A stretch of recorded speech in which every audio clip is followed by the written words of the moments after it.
the apostolic church? What does apostolic mean? First of all, let me say that apostolic literally means like the apostles. You can see that in the word itself, apostolic or apostle-like. How did they do it? What was their doctrine?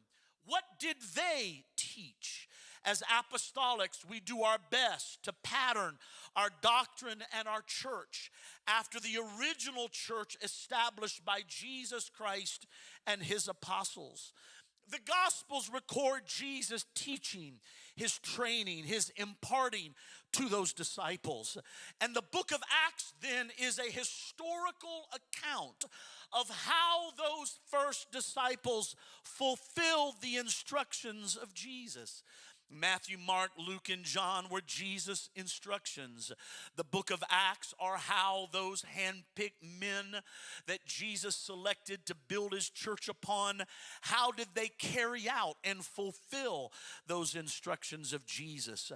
We believe that the book of Acts, the historical account of the first church, should be the model, should be the blueprint of how a church ought to be. So apostolic means our model is, how did the apostles do it in the beginning?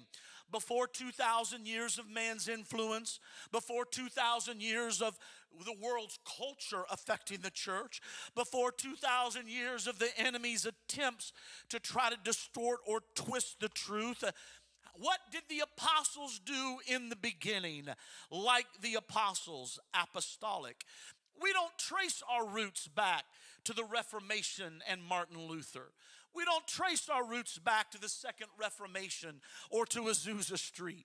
We believe what is best is to bypass 2,000 years and go all the way back to the beginning. We trace our roots to Jerusalem. We trace our roots to the birth of the church, to the day of Pentecost, and the establishing of the first church. That's what it means to be apostolic, like the apostles.